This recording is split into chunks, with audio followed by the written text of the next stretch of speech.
इनमें से कौन सा मूल कर्तव्य 2002 में संविधान के 86वें संशोधन द्वारा जोड़ा गया?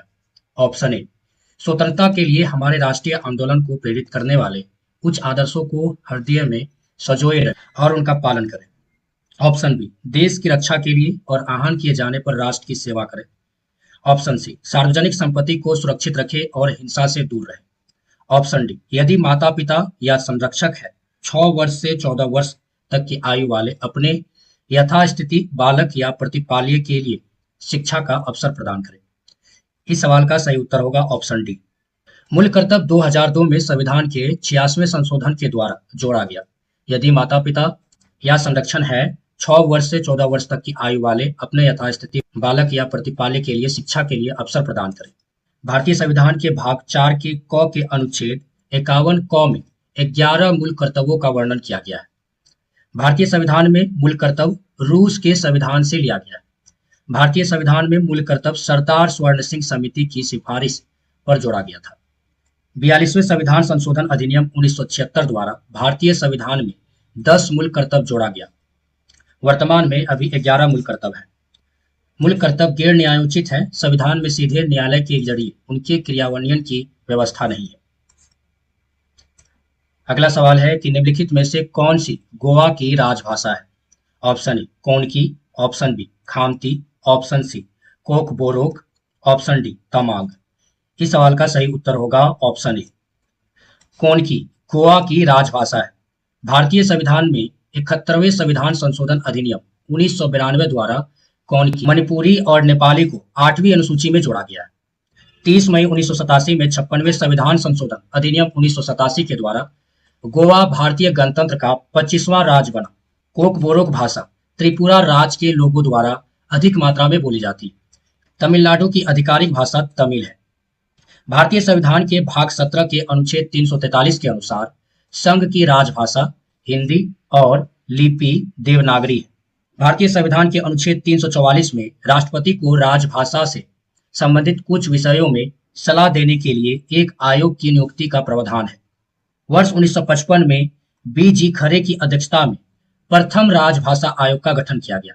तापी नदी का ऑर्गेनेट्स डैश से होता है। ऑप्शन ए, अरावली पर्वतमाला। ऑप्शन बी, सतपुरा पर्वतमाला। ऑप्शन सी, नीलगिरी पहाड़ियां। ऑप्शन डी, हिमालय पर्वतमाला। इस सवाल का सही उत्तर होगा ऑप्शन बी। तापी नदी का ऑर्गेनेट सतपुरा पर्वतमाला से होता है। तापी नदी, इसे ताप्ती नदी भी कहते हैं। इनका ऑर्गेनेट मध्य प्रदेश के बैतूल जिले से सतपुरा की श्रृंखलाओं में स्थित मुल्ताई से होता है। गंगा नदी उत्तराखंड राज्य से उत्तरकाशी जिले में स्थित गंगोत्री हिमनद 3900 मीटर की ऊंचाई से भागीरथी नाम से निकलती है। देवप्रयाग में अलकनंदा नदी के मिलने के बाद गंगा नदी कहलाती है। गंगा नदी हरिद्वार में मैदानी भाग में प्रवेश करती है। अरावली पर्वत का सर्वोच्च शिखर गुरु शिखर है जो आबू पहाड़ी पर स्थित है। नीलगिरी पहाड़ियों को नीले पर्वत के रूप से जाना जाता है। नीलगिरी पहाड़ियों की सबसे ऊंची चोटी डोडा बेट्टा है। अगला सवाल है, सर टॉमस मुनरो भू राजस्व बंदोबस्त से संबंधित है। ऑप्शन ए, अस्थाई बंदोबस्त।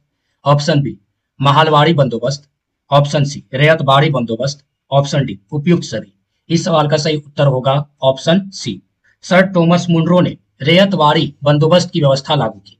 यह व्यवस्था मद्रास, मुंबई एवं असम के अधिकांश भागों में लागू किया गया। यह 1792 ईस्वी में मद्रास के बारामहल जिले में लागू हुआ। अस्थाई बंदोबस्त, इस व्यवस्था को जागीरदारी, मालगुजारी, विश्वेदारी आदि नाम से भी जाना जाता है। सर्वप्रथम यह बंगाल में लागू हुआ।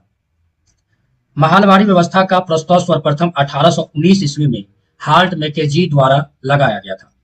यह व्यवस्था उत्तर प्रदेश, मध्य प्रांत एवं पंजाब में सर्वप्रथम लागू हुआ। अगला सवाल है कि हाल ही में भारत के 16वें वित्त आयोग के अध्यक्ष किसे बनाया गया?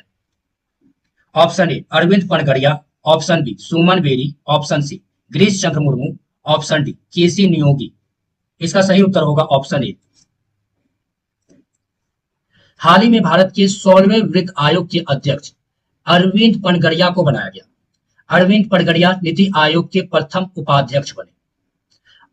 अरविंद पनगड़िया कोलंबिया विश्वविद्यालय के प्रोफेसर भी रह चुके हैं। प्रथम वित्त आयोग की स्थापना 1951 ईस्वी में हुई। केसी नियोगी वित्त आयोग के प्रथम अध्यक्ष बन गए थे। संविधान के अनुच्छेद 280 में वित्त आयोग का गठन का प्रावधान किया गया है। गिरीश चंद्र मुर्मू भारत के नियंत्रक एवं महालेखा परीक्षक के रूप में कार्यरत है। नीति आयोग वर्तमान उपाध्यक्ष सुमन के बेरी है। अगला सवाल है, निम्नलिखित में से किस अधिवेशन के लिए कांग्रेस ने पहली बार एक महिला को अध्यक्ष चुना? ऑप्शन ए कोलकाता अधिवेशन 1917, ऑप्शन बी गया अधिवेशन 1922, ऑप्शन सी इलाहाबाद अधिवेशन 1921, ऑप्शन डी लखनऊ अधिवेशन 1916। इस सवाल का सही उत्तर होगा ऑप्शन ए। कांग्रेस ने पहली बार कोलकाता अधिवेशन 1917 में महिला को अध्यक्ष चुना था। 1917 ईस्वी में हुई कोलकाता अधिवेशन में कांग्रेस ने पहली बार श्रीमती एंटी बेसेंट को अध्यक्ष बनाया। स्वतंत्रता के पूर्व 3 महिलाओं ने कांग्रेस अधिवेशन की अध्यक्षता की। 1925 में कानपुर कांग्रेस अधिवेशन की अध्यक्षता सरोजनी नायडू ने की। यह कांग्रेस का 33वां अधिवेशन था। गया कांग्रेस अधिवेशन 1922 की अध्यक्षता देशबंधु चित्तरंजन दास ने की थी। अहमदाबाद कांग्रेस अधिवेशन 1921 की अध्यक्षता हकीम अजमल खान ने की थी। लखनऊ अधिवेशन 1916 की अध्यक्षता। अगला सवाल है कि जलियांवाला बाग नरसंहार पर कांग्रेस जांच समिति की रिपोर्ट के प्रारूप को लिखने का कार्य किसे सौंपा गया? ऑप्शन ए जवाहरलाल नेहरू को, ऑप्शन बी महात्मा गांधी को, ऑप्शन सी CR दास को, ऑप्शन डी फजलुल हक को। इस सवाल का सही उत्तर होगा ऑप्शन बी। जलियांवाला बाग नरसंहार पर जांच के लिए कांग्रेस जांच समिति का गठन किया गया था तथा इस समिति की रिपोर्ट का प्रारूप लिखने का काम महात्मा गांधी जी को सौंपा गया था। 30 अप्रैल 1919 को वैशाली के दिन अमृतसर के जलियांवाला बाग में एकत्रित निहत्थे भीड़ पर जनरल ओ डायर ने फायरिंग का आदेश दिया था, जिसमें सैकड़ों निर्दोष लोगों की जान चली गई, जिसे जलियांवाला बाग नरसंहार कहते हैं। जलियांवाला हत्याकांड पर कांग्रेस पार्टी ने मदन मोहन मालवीय की अध्यक्षता में एक समिति बनाई थी। इस समिति में 1000 से अधिक व्यक्तियों की हत्या होने की संभावना व्यक्त किया गया। हंटर समिति में 379 व्यक्तियों की हत्या होने की पुष्टि की गई। हंटर समिति ने जनरल ओ डायर को निर्दोष साबित किया। असहयोग आंदोलन के दौरान महात्मा गांधी जी ने केसर ए हिंद और जमुनालाल बजाज ने राय बहादुर की उपाधि लौटा दी। अगला सवाल है कि हिमालय के संबंध में निम्नलिखित में से कौन सा कथन गलत है? ऑप्शन ए हिमालय की सबसे बाहरी पर्वतमाला को शिवालिक कहा जाता है। ऑप्शन बी ब्रह्मपुत्र हिमालय की सबसे पूर्वी सीमा में स्थित है। ऑप्शन सी कुमाऊं हिमालय सतलुज और काली नदियों के बीच स्थित है। ऑप्शन डी पटकाई पहाड़ियां लघु हिमालय और शिवालिक के बीच स्थित है। इसका सही उत्तर होगा ऑप्शन डी।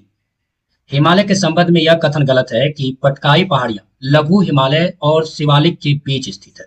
पटकाई पहाड़ियां बर्मा के साथ भारत के उत्तर पूर्वी सीमा पर स्थित है।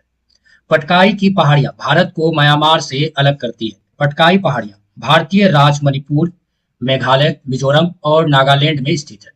पटकाई में 3 पहाड़ियां शामिल है, जैसे कि पटकाई बम, गाड़ी खासो जयंतिया और लुसाई पहाड़ियां हैं। शिवालिक एवं लघु हिमालय के बीच कई घाटियां हैं, जैसे काठमांडू की घाटी। पश्चिम में इन्हें दून या द्वार कहते हैं, जैसे देहरादून, हरिद्वार। शिवालिक के निचले भाग को तराई कहते हैं। लघु हिमालय शिवालिक से मेन बाउंड्री लॉक के द्वारा अलग होती। अगला सवाल है कि हाल ही में गर्भपात को संवैधानिक अधिकार बनाने वाला दुनिया का पहला देश कौन सा है? Option A America, option B France, option C चीन, ऑप्शन डी संयुक्त अरब अमीरात। इस सवाल का सही उत्तर होगा ऑप्शन बी। हाल ही में गर्भपात को संवैधानिक अधिकार बनाने वाला दुनिया का पहला देश फ्रांस बन गया है। मीथेन लिक्विड ऑक्सीजन से चलने वाला रॉकेट बनाने वाला पहला देश चीन बन गया है। अगला सवाल है कि वर्ष 2024 में राजनीति में उनके योगदान के लिए भारत रत्न से सम्मानित किया गया कौन है? Option A Karpoori Thakur, option B Lal Krishna Advani, option C Narasimha Rao, option D उपयुक्त सभी। इस सवाल का सही उत्तर होगा ऑप्शन डी। वर्ष 2024 में राजनीतिक में उनके योगदान के लिए भारत रत्न से सभी को सम्मानित किया गया। वर्ष 2024 में भारत रत्न जिसको मिला है उनका नाम और वो किस क्षेत्र में काम करते हैं? कर्पूरी ठाकुर, इसे भारत रत्न मिला है, ये राजनीतिक क्षेत्र में काम करते हैं। लाल कृष्ण आडवाणी, इसे भी भारत रत्न मिला है, ये भी राजनीतिक क्षेत्र में काम करते हैं। MS स्वामीनाथन, इसे भी भारत रत्न से सम्मानित किया गया है, ये कृषि वैज्ञानिक है। पूर्व प्रधानमंत्री नरसिम्हा राव, ये राजनीतिक क्षेत्र में काम करते हैं। पूर्व प्रधानमंत्री चौधरी चरण सिंह, इसे भी भारत रत्न से सम्मानित किया गया है, ये भी राजनीतिक क्षेत्र में काम करते हैं।